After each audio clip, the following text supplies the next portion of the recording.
가장 잘못된 투자의 방식 중에 또 하나가 네.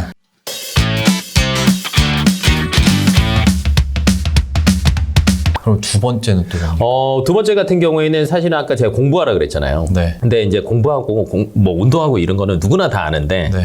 안 하잖아요. 네. 저는 그래도 운동은 꾸준히 합니다. 네. 대표님이니까. 네. 저는 일개 직원이고. 그래. 뭐 네. 그렇게 하면 그래서 운동이 가능한 겁니다. 나중에 여기 제가 우리 자산운용 대표님한테 물어봐야겠다. 운동하십니까? 라고. 안 하시는 거 안 하실걸요. 네, 그래서 이제 그런 것들은 사실은 굉장히 힘들고 네. 그러면 은퇴 준비를 할 때는 저는 보험부터 체크해라라고 두 번째로 얘기를 합니다. 빚 네. 일단 갚고 네, 지출 체크하고 내가 갖고 네. 있는 보험 체크해라. 체크하고. 왜 그러냐면 네. 65세 이후에는 수입이 줄어요. 네, 근데 보험료를 내는 게 똑같다라고 생각을 해보세요. 그러면 네. 더 두 배로 부담되는. 그렇죠. 일반적으로 4인 가족들이 보험료를 네. 다 낸다라고 하면 네. 평균적으로 제가 볼 때 한 150만 원 내는 것 같아요. 너무 과한 거 아닙니까? 근데 이제 거기에는 뭐 노후에 대한 대비도 있고 다른 것들도 있지만 그 정도를 내요. 그래요. 네, 그래서 첫 번째는 보험을 점검하라는 게 첫 번째는 자녀들한테 물려줄 거는 빨리 물려주시라고 얘기를 해요. 그래서 전문가 만나서 네. 이게 정말 불필요한 건지 아니면 맞는 건지 좋은 건지 체크해서 자녀한테 물려주시라고. 네, 그리고 본인들 것도 분명히 다이어트 할 거 많거든요. 우리 거만 한 75만 원 정도 남은 거예요. 이걸 한 50만 원대로 줄이면. 네, 그럼 25만 원에 지출이 또 줄어든 거예요. 네. 네, 그리고 두 번째는 뭐냐면 줄이는 게 능사는 아니에요. 왜냐하면 우리나라는 이제 그 생애 의료비라는 얘기를 하거든요. 네. 평생 들어가는 의료비가 언제 집중적으로 들어가냐면 65세 이후부터 들어가요. 그러겠죠. 그때부터 이제 아픈 데가 아프기 시작합니다. 점점 늘어나죠. 네, 왜냐면 눈도 오래 썼으니까 눈도 고쳐야 되고, 맞아. 네, 귀도 너무 오래 썼고 안 들리기 시작하고, 관절도 네, 수명을 관절도 다해서 아프기 시작하고, 디스크도 오고, 오만 군데가 다 아프기 시작을 해요. 네네. 그러면 걔네들을 내가 받을 수 있냐 없냐를 내 거 보험으로 체크를 해야 돼. 그리고 의외로 그런 식으로 보장 안 되는 보험들이 좀 정말 많아요. 맞아요. 네, 그래서 미리 하셔야 된다는 거야. 근데 이거를 왜 은퇴 전에 해야 되냐라고 얘기를 하면 제가 아까 평균적으로 은퇴가 60에서 65세라고 얘기를 했잖아요. 네. 또 그때 하고 싶어 하세요. 좀이라도 늦게 해야 된다는 거 알고 계시니까. 네. 근데 그때 새로 보험을 새로 가입한다? 굉장히 어렵습니다. 이렇게 반려당할 가능성. 그렇죠. 못 받아줘. 네. 아예 안 되는 경우도 있고요. 네. 심지어 받아는 주는데요. 엄청 비싸. 보험료 싼데? 라고 하는 경우. 비싼 게 아니라 싸요. 보험료가 어떻게 쌀 수가 있죠? 싸요. 비싼 거 아니에요? 왜냐면 나이가 많으신 분들한테는 갱신형만 팔거든요. 순간 쌉니다. 네. 근데 한 3년 후 3년 후, 5년 후, 10년 후에는 미친 듯이 오르기 시작해서 나중에는 정말 75세, 80세 때 내가 정말 많은 의료비를 써야 되는데 받을 수 있는 게 없어요. 그러면 다른 걸 또 깨야 돼요. 악순환이네요. 네, 그게 악순환이 될 수밖에 없어서 제가 볼 때는 가장 큰 두 개. 빚을 갚아라, 보험을 점검해라. 이 두 가지를 먼저 하라고 말씀을 드립니다. 일단 그러면 이 부분만 봤을 때는 네. 지출되는 내역을 최대한 좀 틀어 막는 게 맞습니다. 하나의, 왜냐면 빚 갚는 것도 그만큼 내가 이자 상환의 부담도 덜게 되는 거고 네. 보험도 내가 쓸데없는 지출을 좀 줄일 수 있는 방법이니까 여기를 정리를 너무 잘 해주셨는데 이제 우리 마음속에는 그게 있죠. 물론 그래 지출을 좀 막는 것도 중요한데 내가 갖고 있는 걸 더 불릴 수 있는 방법이 뭐가 있냐에 대한 당연한 욕심이 있거든요. 그리고 우리 아까 얘기한 것처럼 내 수중에는 퇴직금이 있어. 그러면 이거를 어떻게 할 것인가 라고 한다면 많은 분들이 첫 번째 우리 말했던 뭐 자영업, 치킨집, 치킨집, 피자집, 음식집 네. 얘기를 하고 네. 두 번째는 네. 이분들도 되게 많아요. 이제 부동산, 네. 오피스텔이든 달달이 받는 거. 뭐 상가든 해가지고 월세 받으면 되지 않겠어? 네. 라고 생각을 많이 하는데 이것도 속사정 들어보면 결코 만만치가 않더라고요. 가장 잘못된 투자의 방식 중에 또 하나가 네. 첫 번째가 아까 치킨집, 피자집이고 네. 네, 두 번째가 네. 오피스텔 상가 투자예요. 제가 제일 안 좋은 거 두 개를 말씀드렸어요. 두 개를 다 얘기한 거죠. 네, 근데 그 두 개를 대부분 선택을 하세요. 그게 제일 뭔가 현실적이고 쉽다라고 생각해서 그러지 않을까요? 그것도 있고 주변에서 하도 얘기를 많이 들었어요. 나도 뭔가 해야 될 것 네, 같고. 그리고 달달이 받는 게 좋다. 네, 근데 달달이 받는 거는 따박따박 들어오는 건 월세랑 상가 임대료밖에 없다고. 그리고 이거 네. 제 주위에도 이렇게 하는 그 이제 어르신들 얘기를 들어보면 네. 이 월세를 받는데 대신 전 되게 한가할 줄 알았거든요. 그래서 엄청 바쁘죠. 가서 유지 보수 해줘야 되고, 그렇죠. 컴플레인 들어오면 컴플레인 들어오면은 또 다 해줘야지. 뭐 세금 계산해야지, 뭐 하니까 정작 수중에 들어온 돈이 그렇게 많지는 않다고 그래요. 많지도 않고요. 저는 이제 첫 번째 가장 안 되는 투자라고 얘기하는 거는 공실 얘기합니다. 공실. 공실. 왜냐면 오피스텔이랑 상가는 대부분 우리가 어디에 투자를 하냐면 오피스텔 같은 경우에는 직주 근접이라고 얘기를 해서 대부분 네. 직장들 가까운 데 있고요. 네. 역세권 가까운 데 있어요. 웬만하면 거기 걸 사세요. 네. 근데 그나마 여기 걸 산 사람들이 손해를 적게 봐요. 생뚱맞게 뚝 떨어져 있는데 오피스텔 사신 분들은 정말 그 감당도 안 됩니다. 그냥 가격 보고. 네, 그냥 싸네. 해서 그냥 하다가 정말 빚 갚다가 끝나시는 경우가 많아요. 근데 네. 그나마 머리를 쓰신 분들은 역세권 주변, 직장인들 사무동 많은데 주변을 하시는데 오피스텔이 저희 것만 있지는 않아요. 너무 많아요. 맞아요. 네, 그래서 신축은 바로바로 나갑니다. 근데 3년만 넘어가잖아요. 새로운 신축이 또 생겨요. 그러겠죠. 그러면 그리 갑니다. 우리 집에 안 있어요. 차라리 5만 원, 10만 원 더 싸게 내놔도 웬만하면 잘 안 있어요. 새로운 데를 간다라는 거죠. 그러면 저는 노후가 남아있는 게 50년인데 네. 3년 받아먹고 나면 그렇게 말하니까 너무.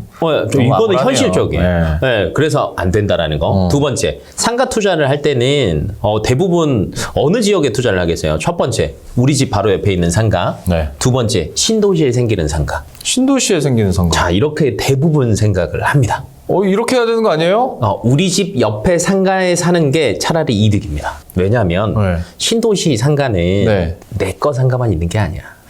나와 같은 생각을 할 사람들이 수백 명 있겠구나. 너무 많아. 네. 너무 많다 보니까 우선은 많이 지어요. 그래서 예를 들면 수요와 공급을 정확하게 맞춰서 수요 분석을 하면 괜찮은데 네. 수요가 많을 거라고 예상만 하는 거예요. 이게 네. 완전 들어맞는 예시인지는 모르겠는데 이건 아닐 수도 있습니다. 그냥 제가 들었던 건데 마곡 처음 개발됐을 때 마곡지구. 네. 지금은 되게 좋아졌어요. 유동인 인구도 네, 되게 네, 많고 맞아요. 기업들이 다 들어왔으니까. 맞아요. 그런데 마곡 개발한다고 했을 때 그때 당시에 오피스텔 열고 상가 이렇게 들어가셨던 분들이 대부분 지금 있는 그분들이 아니에요. 아니에요. 한번 싹 다 빠져나. 네. 그러니까 엄청난 실패를 맛보고 빠져나간 사람들. 네, 다 5년. 좀만 기다리면 될 거야 하다가 돈 까먹고 나간 분들이 많은 걸로 알고 있거든요. 정말 많고요. 사실은 그래서 우리 옆집 걸 노리라는 거예요. 왜냐면 그게 공실도 안 나고요. 공급과 수요가 명확하게 떨어져요.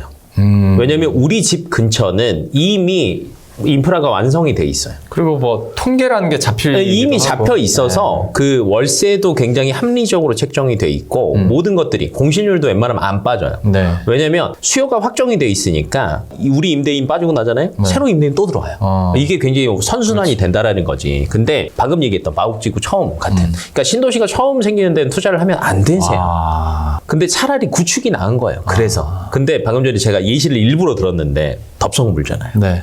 대부분 그래요. 당연히 그런 건 줄 알았죠. 네, 그러니까 생각을 한 번 더 해야 돼. 그래서 절대 하지 말아야 되는 투자가 뭐라고요? 오피스텔, 상가. 네. 특히 새로운 신도시. 신도시 절대.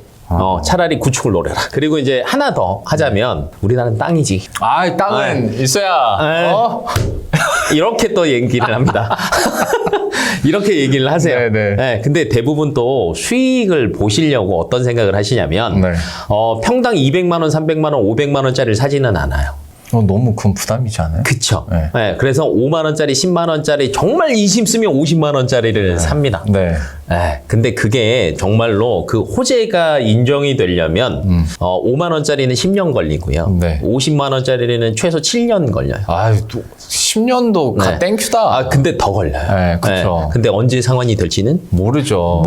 네, 그래서 맞아요. 그렇게 내 돈을 안 그래도 돈을 나눠서 써야 되는데 안 그래도 현금을 흐름을 만들어서 매달 받아서 써야 되는데 네. 그냥 현금 흐름을 내가 스스로 없애버린 거. 그래서 잘못된 부동산 투자를 이렇게 세 가지를 네. 꼭 하십니다. 제가 그러니까 선택한 거 있잖아요. 그것만 안 하시면 됩니다. 제가 대답했던 거 그것만 안 롱팀장만 하시면 피해가자. 네. 저도 네. 이 바닥에 계속 이제 그럼요. 있다 보니까 맞아요. 주위 사람들이 내가 뭐라도 더 알 거라고 생각하고 물어보세요. 맞아요. 그러면 저는 오히려 주위에 들어보니까 오히려 스트레스만 더 받고 맞아요. 세금 점점 높아지고 어떻게 될지 모르고 얘기해 주신 것처럼 원금 까먹기도 하더라. 맞아요. 만약에 진짜 어떤 부동산이나 그런 걸로 내가 이득을 얻고 싶으면 차라리 리츠 어떠시냐라는 얘기를 해요. 왜냐면 리츠는 확정 확정 수익, 그러니까 확정 배당금이라는 게 있고 맞아요. 물론 주가는 어떻게 될지 모릅니다만 그러니까 오히려 그게 더 정신 건강에도 좋지 않겠냐라는 얘기를 해드리는데 네. 리츠 투자에 대해서 그러니까 이거는 그냥 내가 어떤 삼성전자 사듯이 조금 사는 게 아니라 진짜 내가 상가나 토지 살 돈으로 네. 리츠를 하는 거에 대해서는 좀 어떻게 생각하세요? 저는 찬성합니다. 이유는 심플해요. 왜요? 예를 들면 저희는 이제 지금부터 퇴직 이유를 생각할 때는 네. 계산이 빨라야 돼요. 왜냐면 그래 내가 1억을 넣었을 때 얼마를 받아서 이거를 달달이 나눠서 내가 생활비로 얼마를 쓸 수 있겠구나라는 생각을 빨리 하셔요. 그럼 예를 들면 지금 그래도 시중금리가 많이 오르기는 했어요. 네. 그러면 뭐 그냥 단순 계산은 그냥 4%라고 계산을 할게요. 네. 1억을 넣었습니다. 그러면 연이자가 400만 원. 네, 원래 세 전인데 이제 세금 떼야 되는데 네네네네. 오른다라고 치고 그냥 세후 400이라고 칠게요. 2억을 넣으면 800, 3억을 넣으면 1200. 3억 정도를 넣어야 1년에 1200을 받아서 한 달에 100 정도 쓰는 거예요. 괜찮지 않아요? 새 전이잖아요. 네. 네. 그래도 나쁘지 않죠. 3억 정도만 넣어두면. 내 성엔 안 차는데. 하지만 사실은 물가 상승률이랑 여러 가지를 계산을 하면 그쵸, 맞아요. 네, 말도 안 되고 네. 그래서 부동산으로 더 가시는 것 같아요. 근데 부동산은 관리를 해야 되는데 관리도 전문가가 필요하거든요. 네. 리츠도 똑같아요. 근데 리츠의 종류가 굉장히 많습니다. 복합 리츠 여러 가지 섞여 있는 리츠도 있고요. 그다음에 뭐 물류 리츠도 있고 순 오피스도 있고 제가 이제 데이터를 안 그래도 그걸 물어볼 것 같아갖고 데이터를 뽑아봤지. 저희가 띄워드리겠습니다. 네, 그래서 이제 보니까 복합 리츠가 7개 있고요. 네. 물류 리츠가 2개, 오피스가 3개, 리테일이 2개, 주택이 1개 있어요. 예를 들면 이 중에서 고르라고 하면 어떤 거 고르실 것 같아요? 복합, 네, 복합, 물류, 오피스, 리테일, 주택. 물류. 저도 물류. 물류는 대기업이 껴 있잖아요. 그렇죠. 대기업이 껴 있으면 뭐 장기 미래도 내가 좀 네. 엿볼 수 있을 뿐더러 네. 거기는 확정 수익이라고 해도 네. 되지 않을까. 맞습니다. 뭐 이제 그거 구조를 명확하게 아시면 되는데 물류 같은 경우는 요즘에는 대기업들이 웬만하면 건물도 그렇고 창고도 그렇고 본인 소유를 안 합니다. 네. 자산으로 잡히거든요. 그렇죠. 세금 내야 돼요. 내 거니까. 맞죠. 근데 렌탈을 해서 쓰잖아요. 네. 그러면 비용 처리가 돼요. 세금이 줄어들어요. 그런 심한. 그러면 대기업 입장에서는 세금도 줄이고 네, 빌려서 쓰고 네. 근데 그거를 또 하청을 줘서 리츠를 만들고 일석이조 아닙니까? 그러네요. 네, 그래서 이제 특히 이제 이 중에서는 이제 복합이나 다른 것보다는 저는 물류는 공실도 없다. 네, 왜냐면 그렇지. 공실이 생길 일도 없죠. 세계가 다 바뀌고 어찌됐건 온라인이나 여러 가지 물류들에 대한 창고에 대한 뭐 필요성, 네. 수요는 빡빡하니까. 우리나라에서 리츠가 총 19개가 있어요, 현재. 근데 19개 중에서 배당은 다 합니다, 19개. 그렇죠. 무조건. 리츠는 배당이 무조건이니까. 거기서 이제 네. 그러니까 그 부동산 수익을 쉐어하는 거니까. 임대료 받은 거를 그렇죠. 예를 들면 제가 건물을 같이 사는데 뭐 100억짜리인데 롱 팀장님한테 50억 달라고 했어요. 네. 제가 50억을 태웠어요. 네. 그리고 100억을 주고 사서 임대료가 뭐 한 달에 1억씩 나와요. 그러면 나누는 거예요. 세금 처리할 거 하고 직원들 월급 주고 한 8천 남았어요. 4천 4천 배당. 요게 리츠라고 보시면 돼요. 네, 그렇죠. 네, 그래서 리츠는 배당이 무조건 들어가는데 연간 배당도 있고 분기 배당도 있고 반기 배당도 있어요. 네. 네, 근데 현금 흐름을 위해서라면 저는 분기 배당이 조금 더 유리하다라고 말씀을 드리고 차라리 월세랑 상가하는 것보다는 리츠가 저는 훨씬 더 동의합니다. 안전하다. 숫자로 증명이 되고 있기 때문에. 네, 숫자로. 그래서 제가 일부러 숫자 뽑아왔거든요. 네, 이 부분 여러분들도 어떤 네. 부동산 투자 내가 급하게 뭔가 해가지고 나도 월세 따박따박 받아야지라고 한다면 시대가 변했으니까 맞습니다. 리츠라는 상품들이 있으니까 이걸 통해서 부동산 투자해보시는 것도 네. 좋지 않을까라는 생각을 해보고 다음으로 넘어가면 또 앞에서 얘기했던 그 퇴직연금 네. 퇴직금을 받잖아요. 네. 그러면 이제 첫 번째 하는 고민이 그거죠. 음. 일시불로 받을 것인가? 내가 현금처럼 나중에 따박따박 받을 것인가? 이거는 어떤 선택이 맞는 거예요?